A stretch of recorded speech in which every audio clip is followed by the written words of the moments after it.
Assalamualaikum warahmatullahi wabarakatuh, sahabat-sahabatku yang dimuliakan Allah. Senang sekali rasanya kita bisa berjumpa lagi di channel ini. Allahumma sholli ala Sayyidina Muhammad wa ala ali Sayyidina Muhammad. Sebelum kita lanjut, saya mengajak Anda untuk menekan tombol subscribe dan menyukai video ini.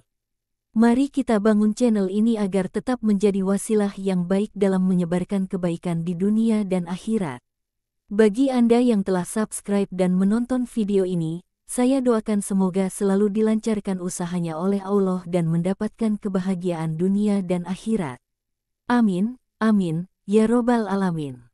Di suatu sore yang tenang, Harry sedang duduk santai di sofa rumahnya, tenggelam dalam kenyamanan menonton acara favoritnya di TV. Suasana damai di rumahnya seolah sempurna, hingga dering telepon yang tiba-tiba nyaring memecahkan keheningan. Harry meraih ponselnya, melihat layar, dan terkejut saat nama yang sudah lama tak ia lihat muncul, Rico.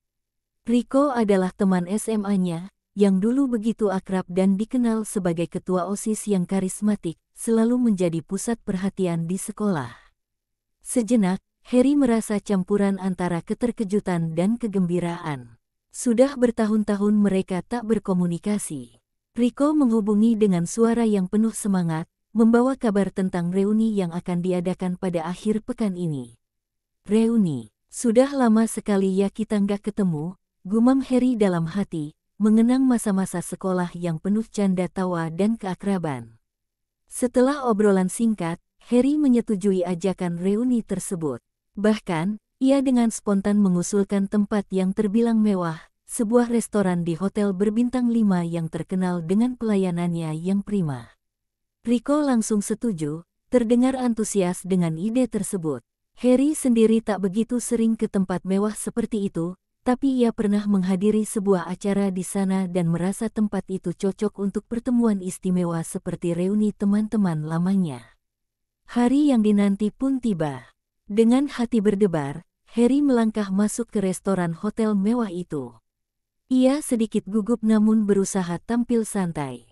Namun, begitu masuk, pandangannya langsung terpaku oleh pemandangan yang tidak ia duga.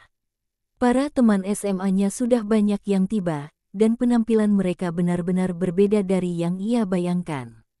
Para wanita tampil memukau dengan gaun-gaun elegan, riasan tebal, dan aksesori mewah.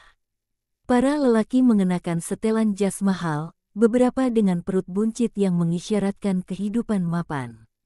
Harry yang hanya mengenakan kemeja sederhana dan jaket biasa mendadak merasa canggung. Ia seketika merasa asing, seolah-olah tidak berada di tempat yang tepat. Reuni yang ia bayangkan akan penuh kehangatan, candaan, dan nostalgia tiba-tiba terasa sangat dingin dan formal. Teman-teman yang dulu akrab dengan dirinya kini tampak seperti orang-orang yang telah menjalani kehidupan yang jauh berbeda. Ketika semua sudah berkumpul, Rico, sang ketua OSIS yang dulu disegani, mengambil alih suasana dengan caranya yang karismatik, sama seperti dulu. Dengan senyum penuh percaya diri, ia berdiri dan membuka acara. Teman-teman, terima kasih sudah datang. Senang banget bisa ngumpul lagi setelah sekian lama. Dan kita bisa ada di tempat mewah ini berkat rekomendasi dari Harry, loh. Seketika, semua mata tertuju pada Harry.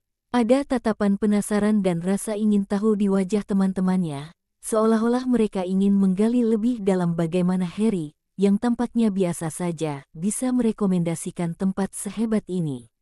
Salah satu teman kemudian bertanya dengan suara yang penuh antusias, "Kok bisa tahu hotel sebagus ini, Her?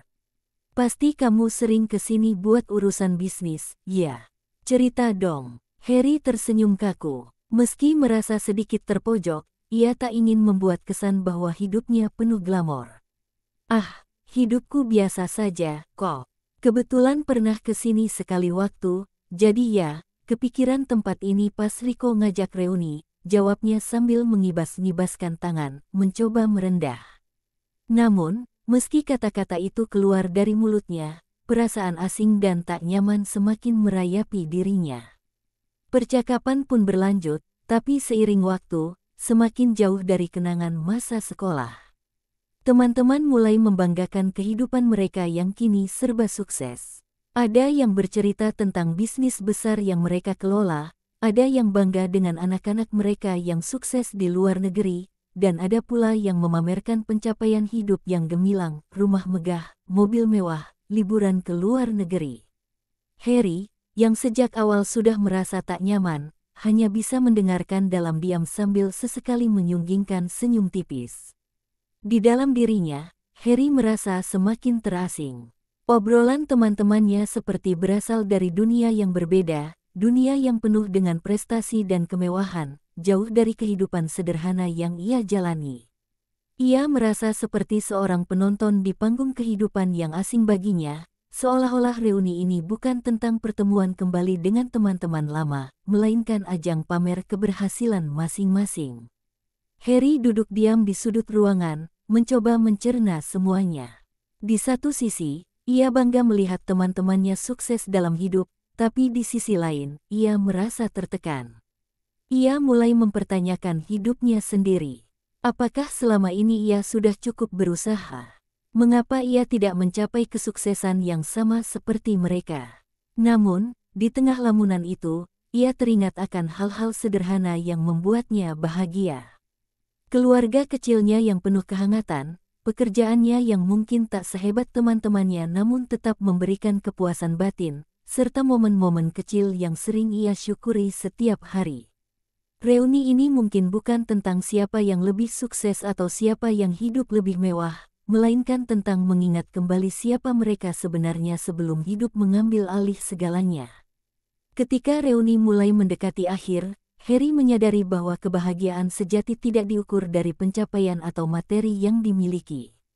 Ia mungkin tidak memiliki kehidupan yang mewah atau cerita sukses yang megah untuk dibagikan, tapi ia tetap bangga dengan hidup yang telah ia jalani. Tepat sebelum pergi, Rico menghampiri Harry dan berkata, "Senang lihat kamu lagi, Har. Thanks udah pilih tempat yang keren ini." Harry tersenyum tulus. "Sama-sama, Rico. Semoga kita bisa sering ketemu, bukan cuma untuk hal-hal mewah kayak gini." Rico tertawa, "Setuju. Kadang, kita butuh ngumpul tanpa semua kemewahan ini." Dengan perasaan yang lebih ringan, Harry pulang malam itu. Ia belajar bahwa hidup bukanlah kompetisi tentang siapa yang paling sukses, tapi tentang bagaimana kita menjalani setiap hari dengan bahagia dan penuh rasa syukur. Sore itu terasa begitu hangat bagi Harry. Ia masih duduk di restoran hotel berbintang 5 bersama teman-teman lamanya, menghadiri reuni yang penuh kenangan. Namun, meski berada di tempat mewah, suasana hati Harry mulai terasa tidak nyaman. Pembicaraan yang awalnya seru membahas masa sekolah, perlahan beralih ke topik kehidupan pribadi, khususnya tentang anak-anak mereka. Salah satu teman menatap Harry sambil tersenyum, seolah ingin tahu lebih banyak. "Bagaimana anakmu, Har? Kerja di mana sekarang?" tanya temannya, nada suaranya sedikit menyiratkan rasa ingin tahu yang tak sepenuhnya tulus. Harry tersenyum, meski di dalam hatinya ada sedikit rasa tidak nyaman. "Anakku bekerja di kota ini juga, tidak sehebat anak-anak kalian yang sudah sukses merantau," jawab Harry dengan nada rendah hati. Ia tidak ingin membanggakan apapun, merasa bahwa hidupnya dan anaknya baik-baik saja, meski mungkin tidak sebesar pencapaian teman-temannya. "Oh, anak muda sekarang memang sebaiknya pergi merantau, melihat dunia," sahut seorang teman lain sambil mengangguk setuju. "Pasti anakmu belum menikah, kan? Susah lo sekarang cari pasangan yang cocok. Apalagi kalau belum ada karir yang benar-benar mapan," lanjutnya dengan nada sedikit merendahkan, seolah mengasihani Harry.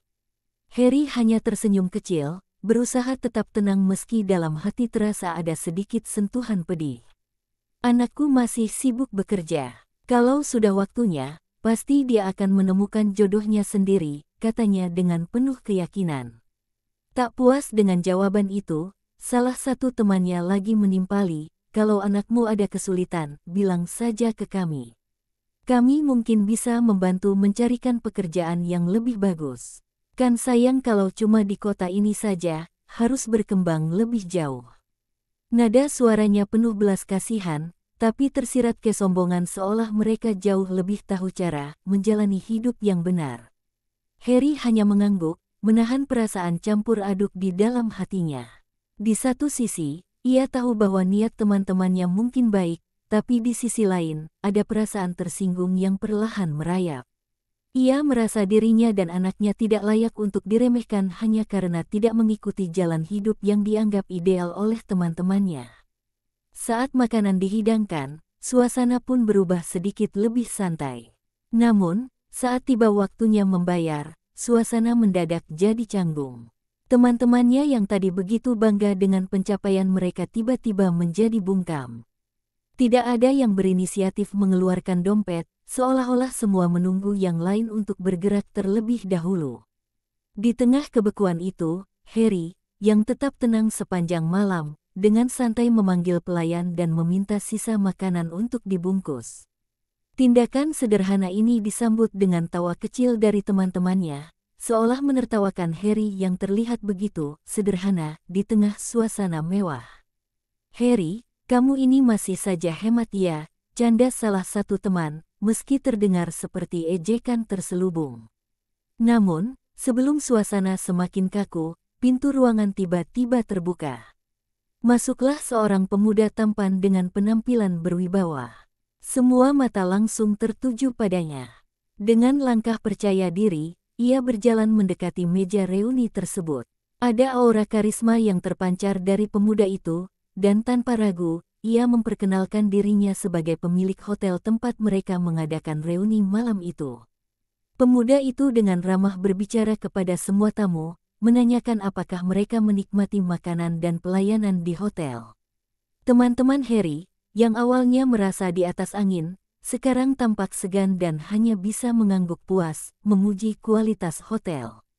Sementara itu, Harry tetap duduk dengan tenang, diam-diam memperhatikan pergerakan pemuda tersebut.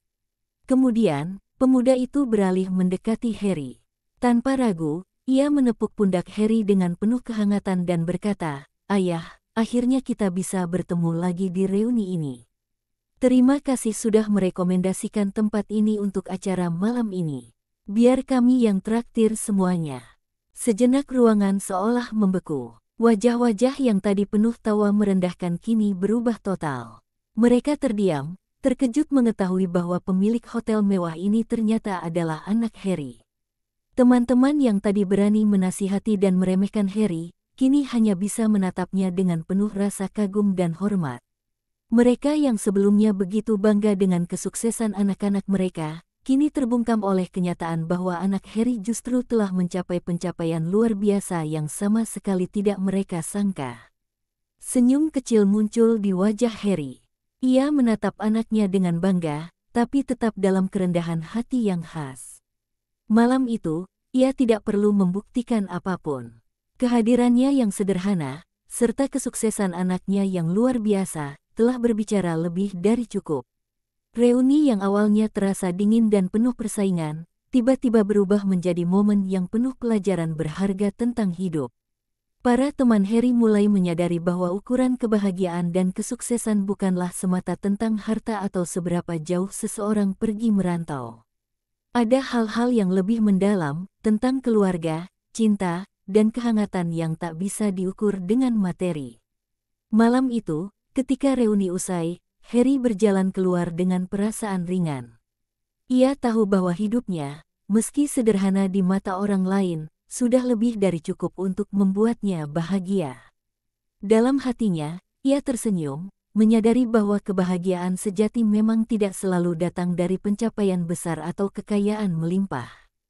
Kebahagiaan itu bisa saja ada dalam hal-hal kecil yang tak terlihat, dalam cinta, kejujuran, dan ketulusan sebuah hubungan ayah dan anak. Dan di malam itu, Harry pulang dengan hati yang penuh, membawa pelajaran bahwa hidup tidak harus berkilau untuk menjadi berarti. Terima kasih sudah menonton. Jangan lupa untuk like, komen, dan subscribe untuk lebih banyak kisah lainnya. Sampai jumpa di video berikutnya. Demikian yang bisa saya bagikan, semoga bermanfaat untuk kita semua. Amin ya robbal alamin. Assalamualaikum warahmatullahi wabarakatuh.